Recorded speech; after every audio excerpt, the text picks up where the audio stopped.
The following is a Hoop Ball presentation.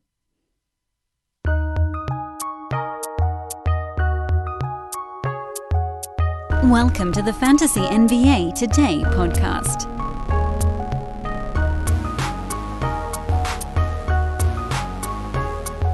Well, hot damn, guys. In a year that has, for all intents and purposes, kind of sucked, my hometown, champions, many things across the board. I mean, listen, I know this is an NBA fantasy basketball podcast, but I don't care. I don't care. I am just over the moon excited. My first sports love on this planet was the Los Angeles Dodgers. I'd go to games. I think I was like, listen, I don't remember how young I was when it started, but the first I remember was when I was 4 or 5 years old. My mom would take me and we'd sit in those ultra high, the nosebleeds that are like, you are just dangling over a baseball stadium. You're just seeing these little ants running around, and maybe every once in a while there's a ball they're chasing. And I grew up on that. I've said it before on this show, I didn't get into basketball until I was about 10 or 11, so like 94-ish. Lakers actually weren't very good at that point. Dodgers, and then, you know, they won their World Series when I was 5, and I didn't really fully process it. So this is the first one that I've been aware of. So I'm excited, guys. It's a good morning for me. Hopefully it's a good morning wherever you guys may be. I'm sure we have some listeners in Tampa that are less enthused. Hell of a baseball team. The Rays are a lot of fun. If they were playing anyone besides the Dodgers, I would have been rooting for Tampa Bay. That's always nice to root for the underdog, but, you know, this one, not to be. I am Dan Vespers. This is Fantasy NBA Today, a hoop ball presentation. Thanks so much for tuning in, everybody. We have been discussing this week this sort of all of the sudden ramp up towards what sounds like a December 22nd NBA season start. There wasn't really anything new that came out over the last 24 hours or so, at least in terms of what makes us think that this tips one way or the other. I think Mark Stein's tweet about free agency came out right after we released yesterday's podcast. I don't believe that we've discussed it on the show, so just very quickly here at the beginning. Stein's tweet yesterday, remember we talked about his previous one on Monday, which was basically talking about training camp starting on December 1st. The follow-up tweet a day later, which was yesterday at about 11 a.m. Pacific time or so, 2 p.m. Eastern, I'll just read it verbatim here. It says, some teams, I'm told, I'm being Mark Stein in this is a quote, are preparing for NBA free agency to begin as early as November 20th or November 21st, 2 to 3 days, he wrote 48 to 72 hours, after the November 18th NBA draft. If the plan to start the 2020 or 2021 season on December 22nd goes ahead, further clarity is expected by the week's end. So we should be keeping an eye out for additional news breaks in the NBA over the next 2 days or so. But that tweet certainly does continue to solidify this thought that the NBA wants to start on December 22nd. They're trying to line up the dates. I thought you might see free agency, I think I mentioned on yesterday's show, December 25th, but perhaps that ends up being too close to Thanksgiving. So with this one, November 18th is a Wednesday. That's the draft. And if they're looking at free agency by Friday or Saturday, here's the thing. They could do it any day after the draft. As soon as teams know who they have in the draft, they can make a final call on free agents. And frankly, outside of some of the very young teams that are kind of building their way up, most of the contenders or semi-contenders, the free agents are probably the larger priority because they're looking at draft possibilities in the 20 to 60 range of the draft, and that's fine. Some of those guys do pan out and end up as really good NBA players, but it generally takes time for those guys to get good. And if these teams are in the top 10 of the NBA right now, They are hoping to win immediately. So they have their plans for free agency set already. They could legitimately have free agency start on the 19th, and I don't think anyone would really bat an eye. You don't need a whole week. I know I said it yesterday, but you don't need a whole week between the draft and free agency. These teams know what they're doing, and as we've heard rumors trickling out, a lot of free agents are basically, we'll call it semi-agreed upon already. They've got their plans in place. Why wait, right? I mean, again, there's very little that's going to change for a lot of those contending teams between now and free agency, and those are the teams that are going to be going for most of the domino-level free agents. And there aren't that many of them this offseason. Very few. This is an offseason where you're going to see rosters that hang tough year over year quite a bit. It's October 28th right now. We're 6 days out from a presidential election, and we're 3 weeks out from the draft. So, if you're talking about a day or two after that, sure. Think about it in a normal instance. Right now, the finals would be ending if you were going to work your way backwards from July 4th, NBA free agent moratorium. Can we just wipe out the moratorium this year, too? It sounds like that doesn't need to happen, because it's stupid. Teams are negotiating. Why can't they just announce it? Doesn't make any sense. I mean, we know there's tampering. We know these things are happening before the day. We know that the word comes out on July 1st of what's about to happen, and then they ink their deals 3 days later. Let's just do away with the formalities and just say, look, if you agree to a contract, just sign the damn thing. Let's get it done. So it really does feel like the NBA is going to get going on December 22nd. I'm going to continue to operate under that notion. We're now then under 8 weeks from that deadline. We're 7 weeks and 6 days away. That's 55 days from the start of potentially a new NBA season. This is a crazy level ramp up. I was just going through, I've been working, I'll speak in the singular since I can really only speak for myself, but I know that at Hoopball, we've been working like maniacs to try to get everything lined up here, kind of in preparation for a January start, so now you just ratchet it up a little bit. Last year, 56 days from the start of the NBA, Hoopball leagues opened. We were putting the Dynasty Strategy section into the draft guide 5 days from now. I mean, like, This is run-up. Keep your eyes peeled, by the way, because with all of this news coming into place, don't be surprised if football has some serious content out awfully damn soon. I'm not going to tease anything beyond that. That's as far as I'm going to take the tease. What's going on with our buddies over at MyBookie today? Well, it's continued spooky week over at MyBookie. They call it spooky season. I would continue to suggest you guys, at the very least, go to the website, mybookie.ag. You can check out the different promos they've got running right now. The spooky season promos. You've got all these free blackjack tournaments. You can win money. They're going to have free spins in some of their other games, free chips you can play with. It's a great week to have an account. Please check it out. They've got a spooky season invitational, a blackjack tournament with $10,000 in prizes. There are going to be 1,000 winners. I mean, it's you gotta go check it out. These things are free. They're free. You don't have to pay to be a part of these free promotions over on their Halloween week. So go to mybookie.ag. You do have to get an account. Making the account is free. Use promo code HOOPBALL, please, when you make the account so they know who sent them. Play some of these games, win some money, and then maybe you can even bet that money. I don't care. Do whatever you want with it after the fact. But they've got these contests going, and they're like every couple of weeks, free opportunities to take home actual American dollars.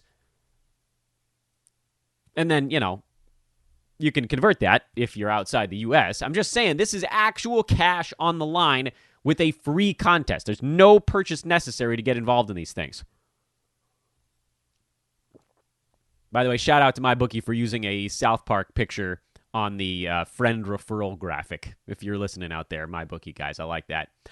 So that's mybookie.ag. Again, promo code is hoopball. Make sure to sign up for that right now. Other quick promo I want to do here. Please don't advance past this one. This is manscaped.com. Many of you know this promo already, but again, we are down to 3 episodes left in the month of October. We need to move 2 more units. We're really close. So if you've been thinking about getting one, a lawnmower 3.0 that is, do it today, please.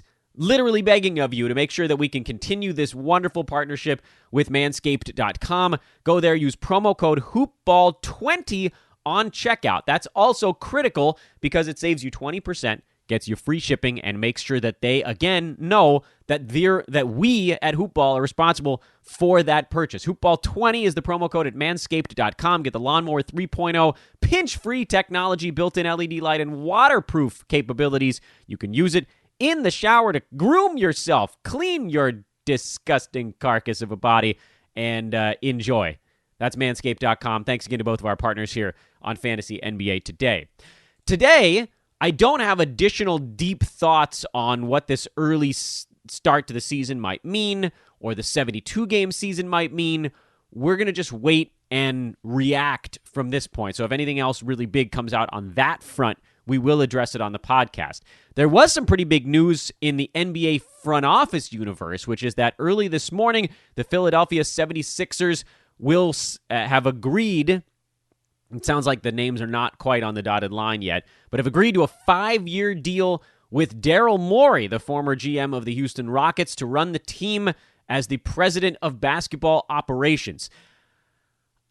I don't know what that means for Elton Brand in terms of what his actual day-to-day work is going to be like. I'm assuming that some of the stuff he was doing is going to get split off to Morey, but this is quite a move.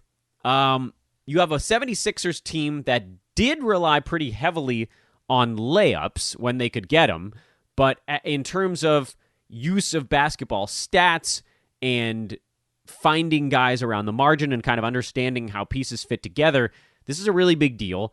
And maybe even more than it is helpful for Philadelphia because, what moves they might make here over the next couple of weeks, it's really a jammed-in schedule.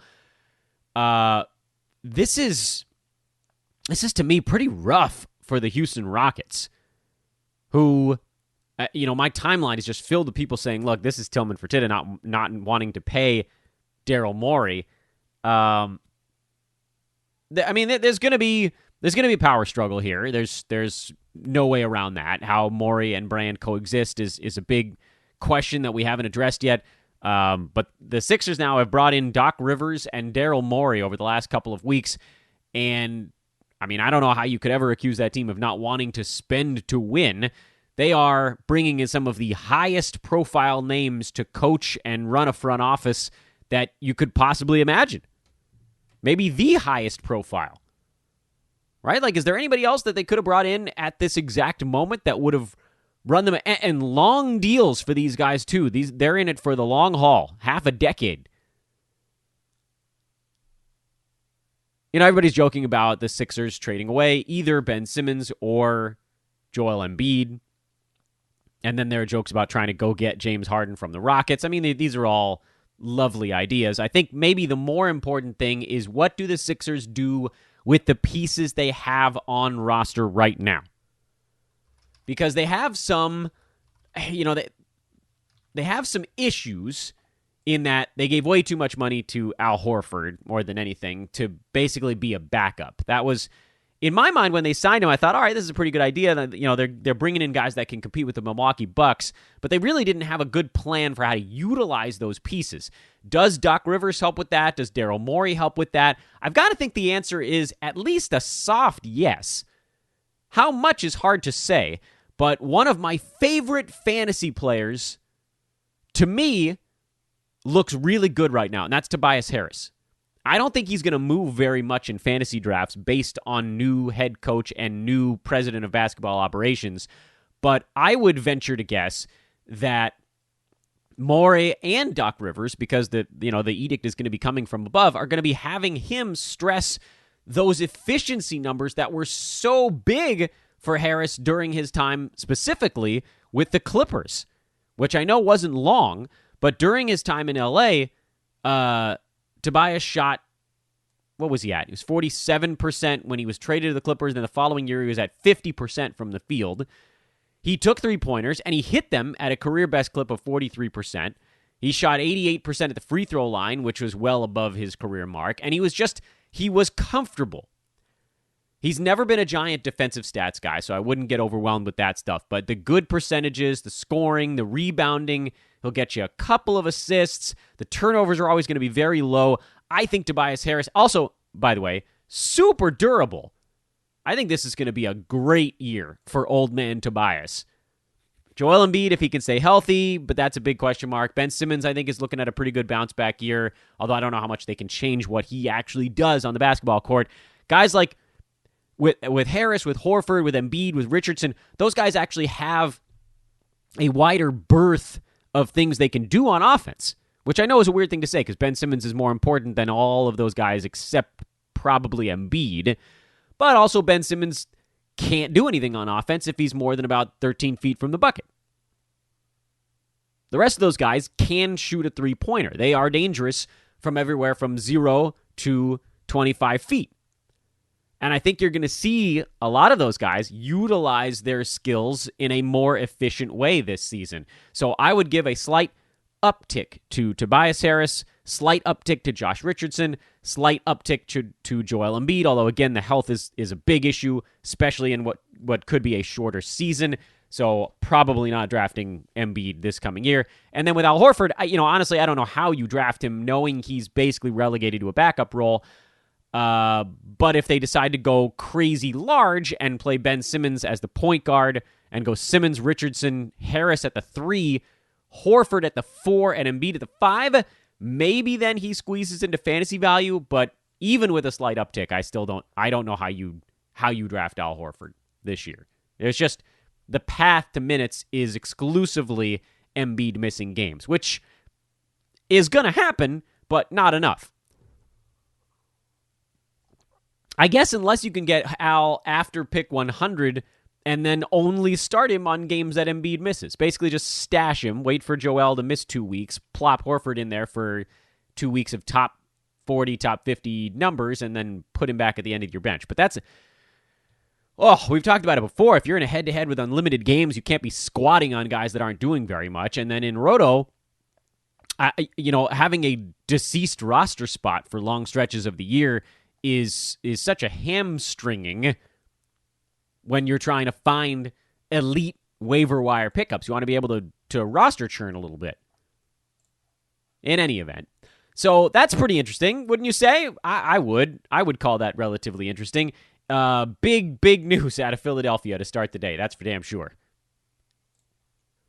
What I'd like to do here as we hit roughly something like the halfway point of our podcast is now pivot towards the next thing we're going to be going over. And I don't want to spend copious amounts of time on this because, mock drafts, to kill the tease, mock drafts done right now are inconclusive at worst and somewhat instructive at best. And I frame it that way because free agency hasn't happened yet. There are guys in a mock draft getting drafted that are currently free agents. We don't know where they're going to be. Christian Wood being maybe one of the most important free agents, because if he ends up on a contender, his role is going to be dramatically diminished. If he ends up on a young team that wants to build around, some guys and him, his fantasy value could be colossal. We've seen he has extraordinary fantasy potential. Great fantasy stat set, but again, landing place is going to be a big deal. So, it's not everybody. Most guys, we have a pretty good idea of where they're going to be and who's going to be around them. But some of those types of, can't call them fringe players because he could end up being really interesting. Freddie VanVleet being another interesting story if he goes back to Toronto versus somewhere else. I think his fantasy value doesn't change a ton depending on where he ends up. There isn't quite that giant spread of, is Christian Wood going to play 24 minutes or 30 type of thing? Is he going to be at 22 minutes or 30? Freddie VanVleet's probably going to play 30 minutes wherever he goes, but in Toronto, he's probably going to play 35 because they don't rest people ever, seemingly ever. So you've got little questions like that. And then, obviously, if Freddie Van Vliet ends up on a different team, that changes the fortunes of everybody in Toronto. So there's this big trickle-down element. If Van Vliet doesn't re-sign with the Raptors, I think he probably will. I think he's back in Toronto. There's a heartwarming thing there. They gave him this opportunity, and he's seized it. But you never know. What if somebody really opens up the purse and Toronto decides it was just a little bit too much? Kyle Lowry, massive boost. Norman Powell, massive boost. I mean, like, crazy massive boost. Anunoby gets a boost. All of these things come into play, which is why a mock draft right now is sort of instructive. With the caveat, of course, that guys are going to be bouncing around quite a bit. So we got together. The great Adam King, Hoopball's own Adam King, helped organize a 12-team industry, way too early mock draft, 8-category league, and we'll break down a little bit on that. And I'm not going to go too deep on most of these picks. It's really more about understanding where these guys went and if there's anything that really jumped out about it. So we'll move along at a good clip.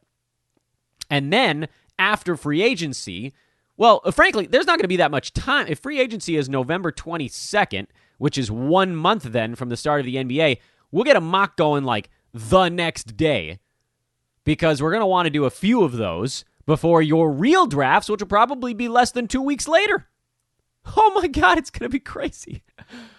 Anyway, let's see what we got here. We got, what are all the teams in this thing? I'm not going to worry too much about it, but here's how the first round went. This is 8 category, which I know is, we normally talk 9 cat on this podcast, but this one's 8, so retune your brains for a moment, and we'll break it down round by round. We'll see how far we get today over the next few minutes, and then we'll kind of pick up and roll again on Friday's show. Tomorrow, remember, we're going to be joined by Josh Millman to break down the Western Conference, kind of the same way we did with the Eastern Conference last week on Friday. First round, James Harden, that's an obvious one. Anthony Davis, which was me, because we started this damn thing before the rumors hit that the NBA was going to start maybe 8 weeks from now. I don't think I would take AD at 2 anymore, with the assumption that he's probably targeting like 57 games played for next year. So I regret that decision, but of course, I took him before the news broke that the season could be coming really soon, and then Lakers are probably not going to be playing in a lot of those games. Steph Curry went at 3, Kat went at 4, Dame 5, Giannis 6, Kawhi Leonard 7, Trae Young 8, Nikola Jokic 9, Luka Doncic 10, Kevin Durant 11, and LeBron James 12. And LeBron probably goes a little bit later again if the news about the season starting so soon had broken prior to the first round of this draft. We're in the middle of the 10th round as I bring you this podcast right now, but it started, I think, 6 days ago. So we're not exactly trucking. Other things that jump out to me in that first round. This is 8 cat, so Giannis at 6 is less insane than Giannis at 6 in a 9 category league, but it is, of course, worth noting that even this last year, even if you bump Giannis up to 8 cat marks, he was still only number 14, and that includes playoff games rolled in as well. If you just look at pre-shutdown, so we'll go basically day 1 of this last year through March 11th, we can adjust those numbers and bring you the new ones. He is still number 14. And it's all free throws. It's all free throws. If you get rid of free throw percent, Giannis is number 1. And it's not close. He blows past James Harden in that scenario. But guess what?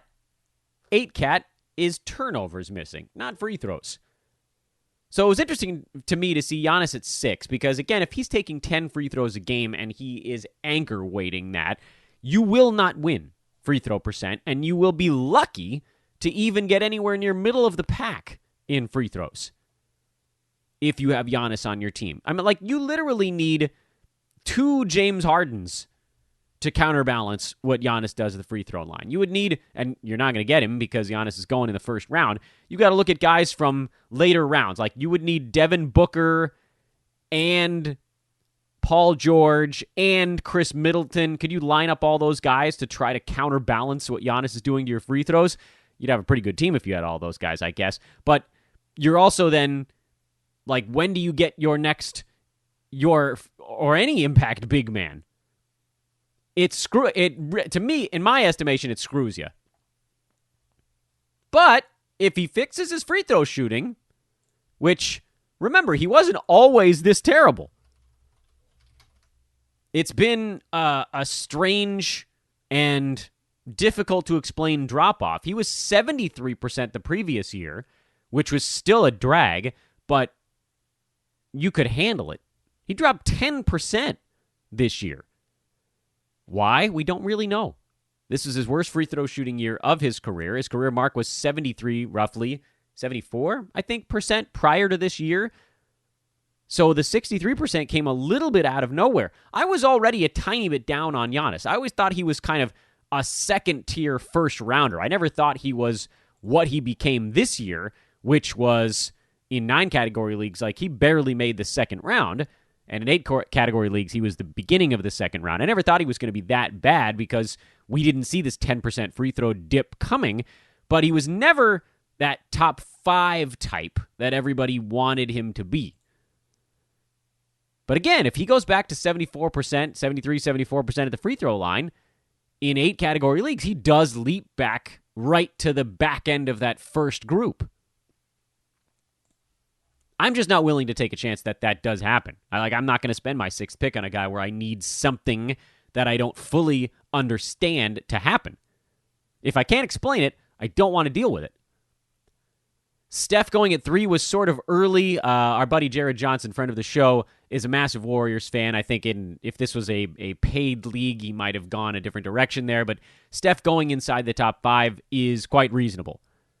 He's going to want to have a big year. After this last one, the Warriors are in prove-it mode, and Steph could truly go supernova. He has a chance to be number 1 in 8 or 9 category leagues, and that's, knowing that James Harden in 8 category leagues is almost impossible to catch. Steph, in my estimation, with the early start and shortened season, has the best chance of anyone not named Harden to be number 1 this coming year.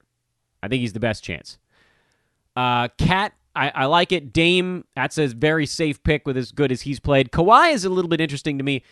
Again, if this was an 82-game season, I think I'd be more inclined to look at Kawhi in that 7 slot where he was drafted. Because, remember, he was number 4, both per game and, I think, totals this year prior to shutdown. He was missing time. He was number 8. He was number 8 by totals. Am I getting that right? Yeah, he's number 8 by totals this year in a punt turnover build, an 8 cat, because he only had 2.7 turnovers a game. You turn those off, he actually goes up in the rankings because some of the guys that passed him were dudes that just had more turnovers than him. Kawhi was number 6 by totals in 9 category, and again, he was number 8 in 8 category leagues. I'm afraid of Kawhi this year, 8 or 9 category leagues. I thought the Clippers were going to be in push mode, but again, with the soon start, the shorter season, you just can't have a guy who's missing scheduled games. I don't know how many back-to-backs Clippers would have in a 72-game schedule. They haven't released any of that information, but if they had about 12 or 13 in an 82-game year, I would assume you just take maybe 2 of those away and call it like 10 or 11 scheduled missed games. And I wouldn't expect him to play in every single other ballgame. If he has any tweak, they will go easy on him. So, again, you're looking at that Anthony Davis or LeBron James type of format where can you really have a mid-first round pick where the best case scenario is they only miss 11 games. They play 61 out of 72. It made sense this last year because he was falling to the 11, 12, 13 range where he could be a top 4 or 5 fantasy per game guy, miss 12 or 13 games, and still be a first-round pick anyway, which is what happened. But if you have to spend a number 6, number 7 number 8 type pick to get him, it doesn't give you that buffer to fall off. So in this weird instance, I actually like the pick that came after him more, which was Trae Young, who went at 8. Trae Young is an absolute 8 category darling. He averaged 4.8 turnovers per game this last year. You yank those out, and he goes from a mid-second rounder to number 7 on a per-game basis. And despite being kind of a small guy who gets the free throw line a ton and gets beat up, he's pretty durable. So he was number 7 on a per-game basis in 8 category leagues, and by totals, he was number 5. I think there's a very real chance he goes earlier than 8 in drafts this coming year. Nikola Jokic going at 9 was fine. That's probably about where he should go in 8 category leagues. He's very durable, but they did play late into the bubble, so you have a tiny bit of concern there. Luka Doncic going towards the back end of the first round. He went at 10 in this draft. He probably goes earlier than that in drafts next year, but he has actually shown himself to be not ultra durable. He does get beat up a ton. His numbers are going to be crazy amazing. Can he keep the energy high and keep those percentages up? He does have top 3, top 4 type potential in 8 category leagues, but there are some question marks involved. So I'm not that upset with this pick of Luka at 10. He's probably almost always going to be too rich for my blood in fantasy leagues just because of how exciting he is to have on teams, and so that means he'll go early.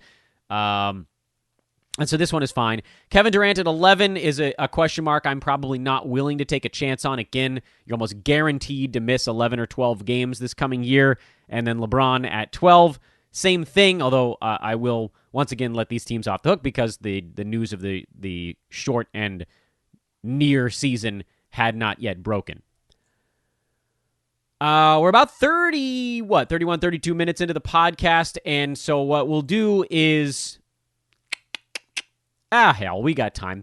We'll put a pin in this one for right now. Friday, we'll pick back up with round 2 and then just kind of see how far we go with that one. And, of course, if any news breaks, we'll talk about that, too. This was Fantasy NBA Today, a hoopball presentation. I'm Dan Vespers. Thanks, as always, for listening, everybody. Again, coming up tomorrow, our good buddy Josh Millman will talk Western Conference. What happened? What's coming? And we'll find out how Common Core is going for Josh. Have a great day, everybody. We'll talk to you tomorrow. So long.